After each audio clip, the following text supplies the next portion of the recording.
este daño se le puede llamar síndrome medular o compromiso de la médula espinal. Entonces, ¿qué tienes acerca de las mielopatías? Que básicamente lo que están diciendo es que hay un proceso inflamatorio a nivel medular, ¿sí? Hay un proceso inflamatorio o hay una afectación de la médula.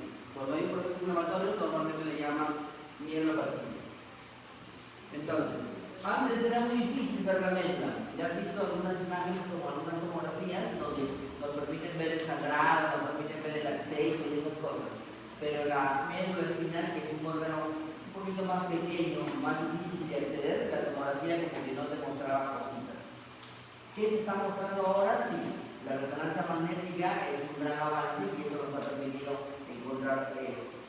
Aparte de la resonancia, aparte de las neuroimágenes, ¿qué nos ha avanzado? ¿Qué ha avanzado acerca de los estudios de inmunología? ¿Por qué? Porque cuando hablamos de médula espinal puedes encontrar trastornos como la neuromielitis óptica, por ejemplo, que probablemente lo tienen esclerosis múltiple, o hablaron de esclerosis múltiple cuando tienes también un síndrome medular. No solo eso, sino que ahora hay algo nuevo, un trastorno asociado a la proteína de la ribosina de mielina, un trastorno antimorfo. ¿Qué más? Cuando tu compañero habla de panangiografía o arteriografía de los vasos sanguíneos cerebrales, habla de buscar un SB medular, o sea, un infarto cerebral, o busca tal vez una fístula arteriovenosa neural o una malformación arteriovenosa. ¿Sí? Ya lo dijo tu compañero, cuando hacen panangiografía o angiografía por sustracción digital, normalmente eso también sirve como diagnóstico y como tratamiento. Y lo clipan porque ponen un stent. Sigamos. Y cuando hablamos de médula espinal, tienes que recordar que la médula espinal es un sistema que lleva las vías del sistema periférico hacia el central o del sistema central al periférico, ¿sí? Ya sea a través de las vías ascendentes o de las vías descendentes. ¿Y qué vas a tener ahí? Los famosos tractos: tracto espinotalámico anterior, tracto espinotalámico lateral, columnas dorsales o columnas posteriores de la médula espinal. Entonces, ahí estás viendo un grafiquito, ahí ves otro gráfico con las vías ascendentes y descendentes, pero donde quiero que te centres, ¿dónde está? Ahí está. Ya.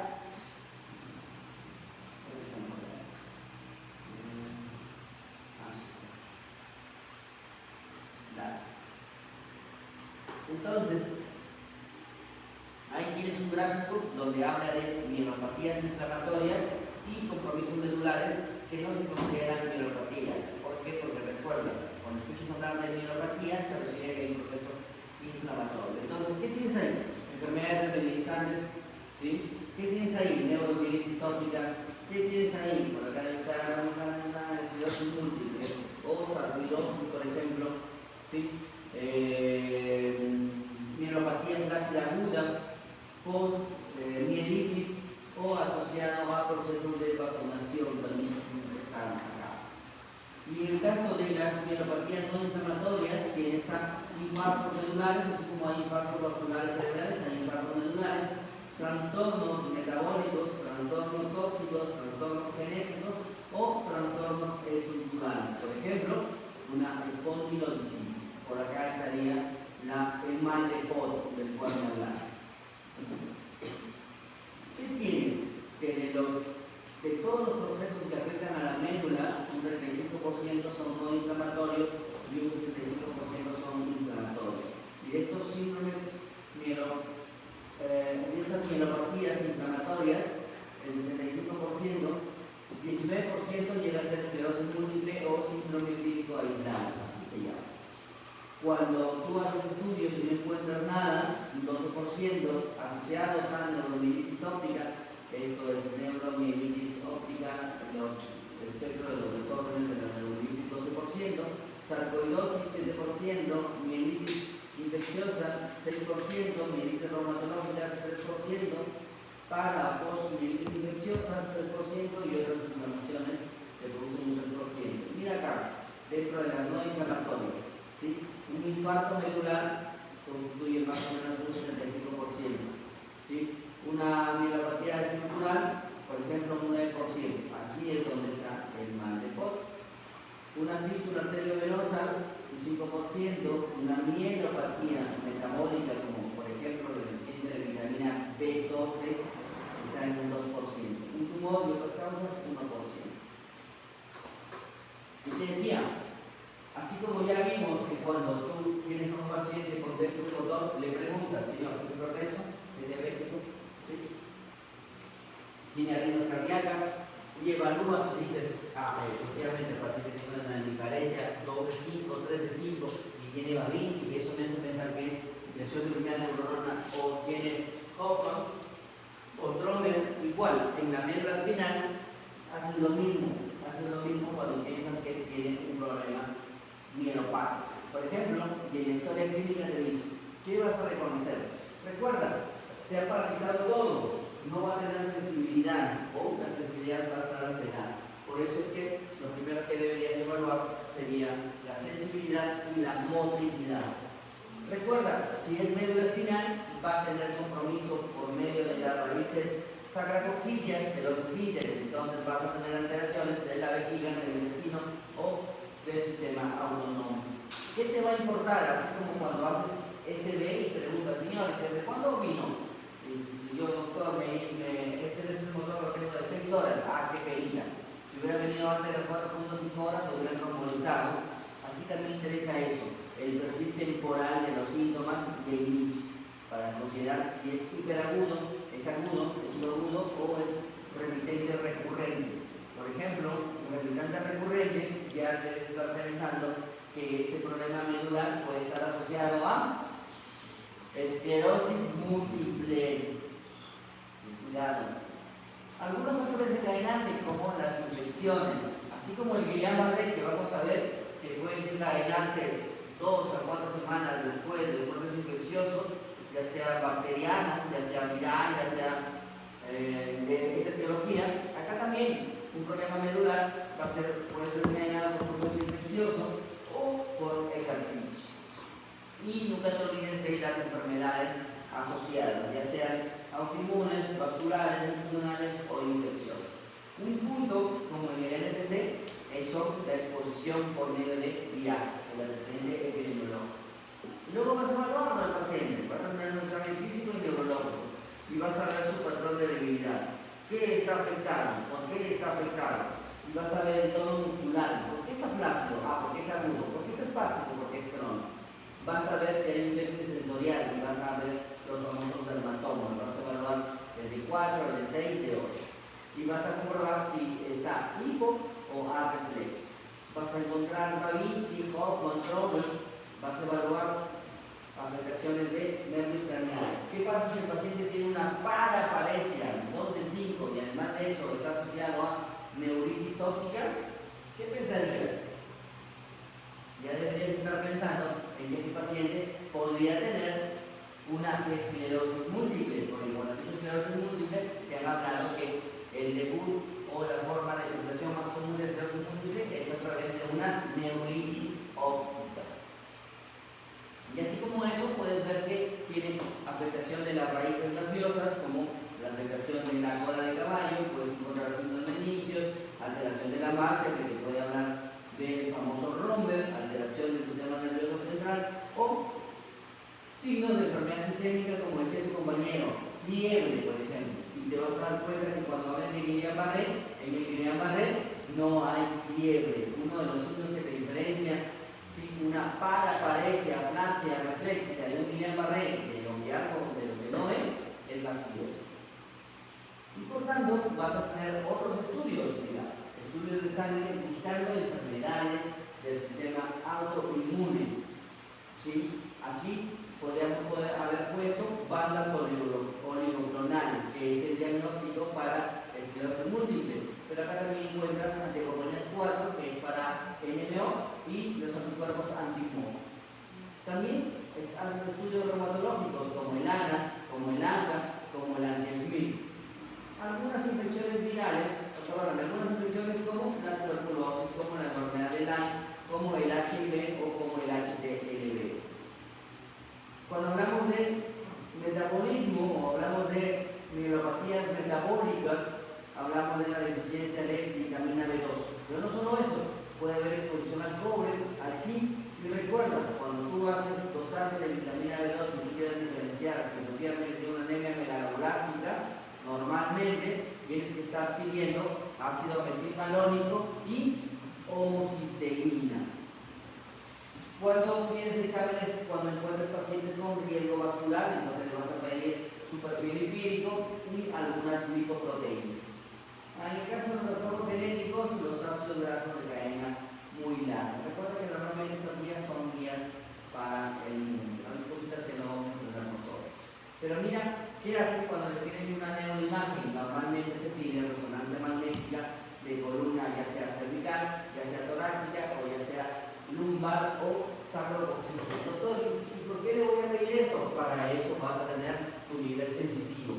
¿Sí? Si tienes un nivel sensitivo en D4, no le vas a pedir lumbar, o más de que el paciente venga con paraparesia. Para eso, señor, desde acá para abajo siente, no siento nada. De acá para arriba sí siento, probablemente el nivel sensitivo es de D4. Para eso decimos. ¿Sí? ¿Qué más tienes? Ahí vas a poder comprobar si hay una afectación de la médula espinal y qué patrón guarda. Vas a ver si hay afectación o vas a ver si hay compromiso de meninges, y te voy a pensar que puede ser una tuberculosis del sistema nervioso central o medular, o vas a encontrar de repente una patología extraxial, como el meningioma, que también, aparte de estar en el cerebrito, puede estar en la médula espinal. ¿Qué más?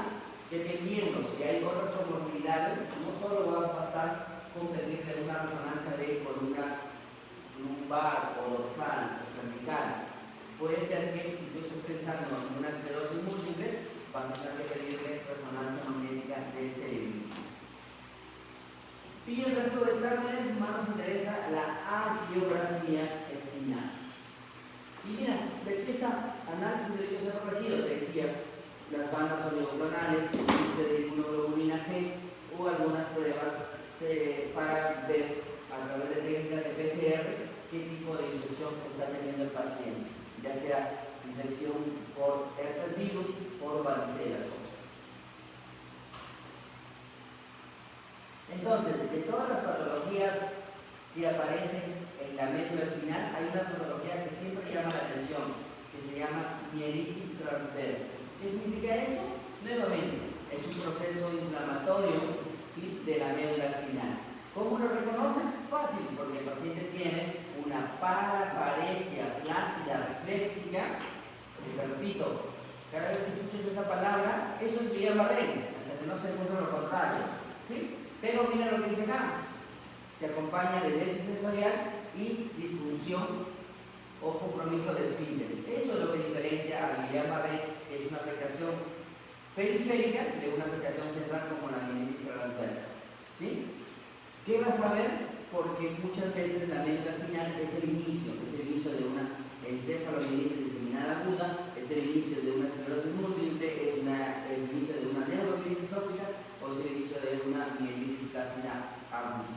Normalmente se puede afectar cualquier parte de la médula espinal, pero lo más común, lo más frecuente es que se afecte la región torácica. ¿Sí? ¿Qué tienes que ver?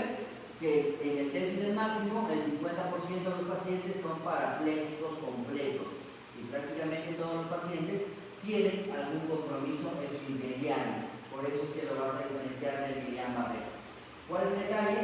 Es que aproximadamente un 33% se recupera sin ninguna secuela, un 33% queda con algún déficit motor y un 33% lastimosamente el tratamiento que le podamos dar o la ayuda que le podamos dar no hace nada. Esto se aplica igual que en el Guillain-Barré, que cuando hagan a las chicas su posición de Guillain-Barré te van a decir que sea con inmunoglobulina proropénis, un tercio se recupera sin dejar ninguna secuela, en un tercio queda una secuela y en un tercio el tratamiento no le hace nada. Normalmente se dice que se presentan de 1 a 8 casos nuevos por cada 1.000.000 de personas y vas a encontrar que algunas series dicen que el 64% normalmente no le encuentran nada y por tanto hablan de mielitis transversa primaria, pero un 33% sí dice que encontraron alguna causa de esta enfermedad, o de la secundaria a otras causas. ¿Qué más? Que pueden afectar por igual tanto mujeres como hombres, pero en el caso de las mujeres puede estar asociado a esclerosis múltiple. ¿Cuál es el detalle? Miren lo que dice ahí, que puede afectar a pacientes de todas las edades, pero que presenta pico de incidencia alrededor de los 10 años, de los 20 años y alrededor de más de 40 años. Y que va a existir un pico bimodal entre los 10 y 19 años y entre los 30 y 39 años. Si te acuerdas de esclerosis múltiple, te han dicho que la esclerosis múltiple es una enfermedad que afecta a personas menores de 50 años.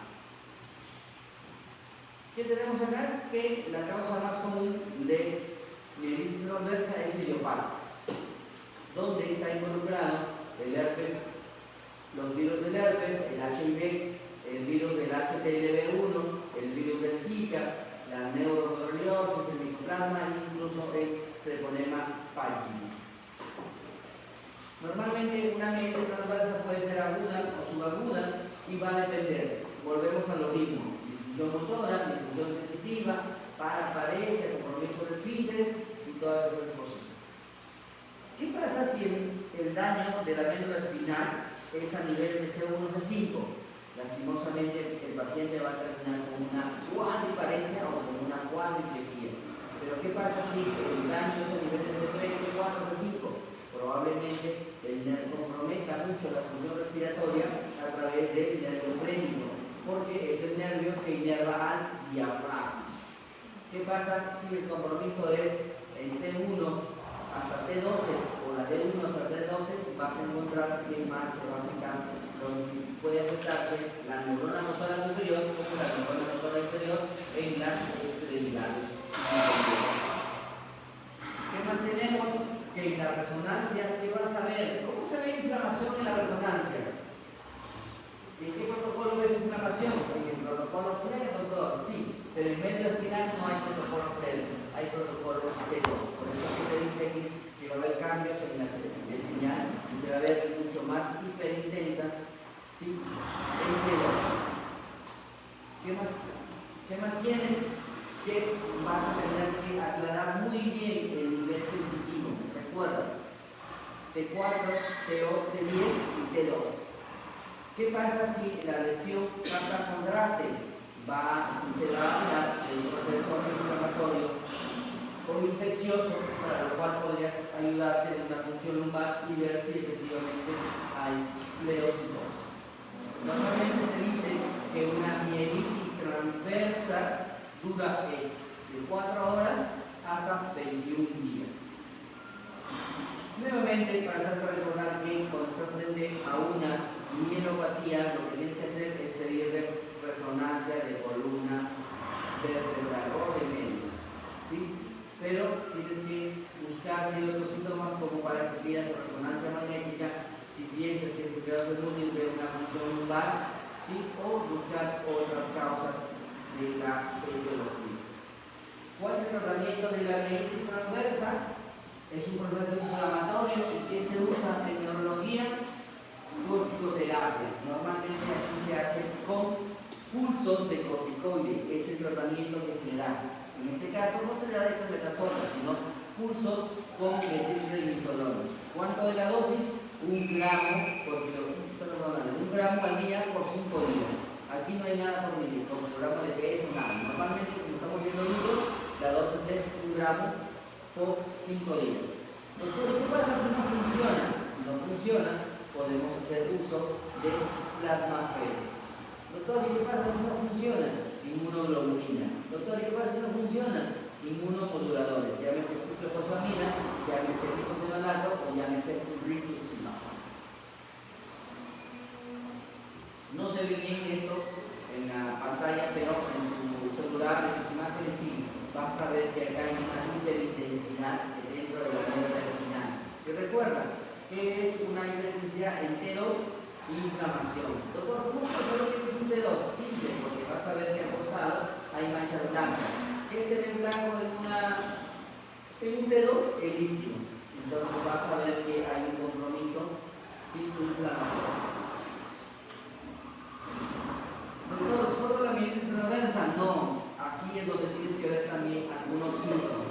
recuerda algo, mira.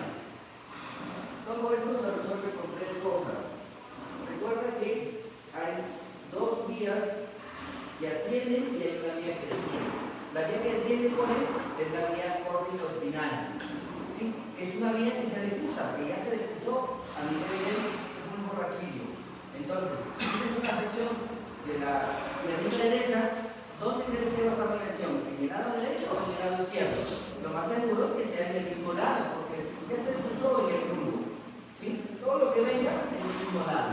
Cosas diferentes con la vía termoalgésica, que tú ya sabes que lo recibe, 1, 2, escala y cruza. La vía termoalgésica es cruzada.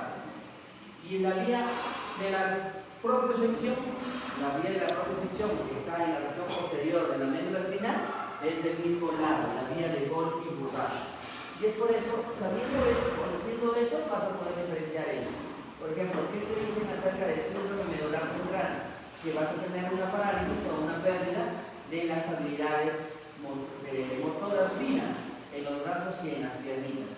Vas a encontrar que hay cierta debilidad o discapacidad en las piernitas, vas a encontrar pérdida de la sensación por debajo del nivel de la lesión y vas a encontrar también disfunción de los esfínteres, ya sea del esfínter urinario o del esfínter anal. También vas a tener hormigueo, quemazón o dolor solo. Y aquí está el dibujito que te dice que toda esta zona es la zona afectada. ¿Sí? Toda esa zona es la zona afectada. Normalmente es una afectación de la médula central. Hay algo que se llama síndrome de Brown-Séquard o síndrome de infección medular. ¿Por qué te decía que te acuerdes de la vía motora, de la vía sensitiva y de la vía propiocepción? Porque en esto es donde tienes una disociación. Hay una parálisis parcial o una debilidad del mismo lado de la lesión que comienza por debajo del nivel de la lesión. Pero mira acá, hay una pérdida de la sensación del dolor y temperatura del lado opuesto.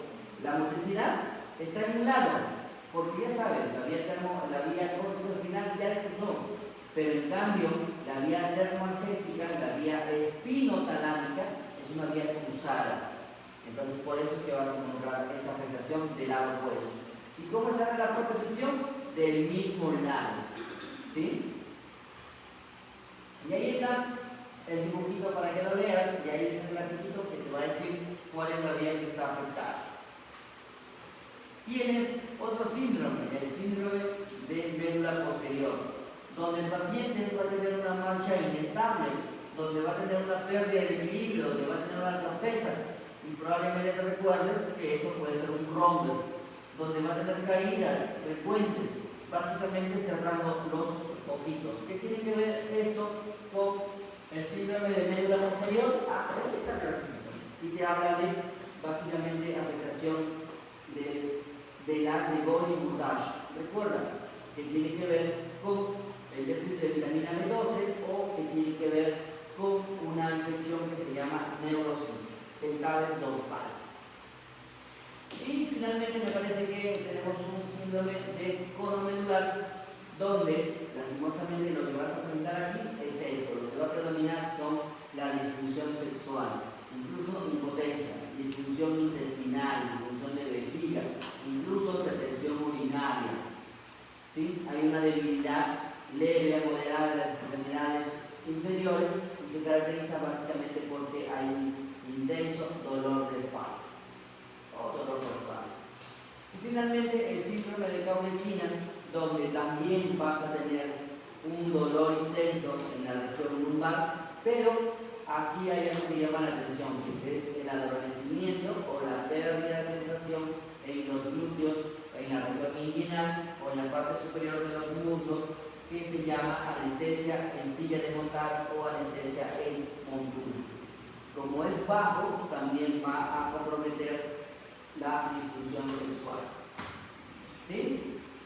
Mielopatía o compromiso medular o síndrome medular, como lo hayas tenido antes. ¿Listo? ¿William Barret? ¿O crisis? No, crisis. No lo tengo, no lo tengo.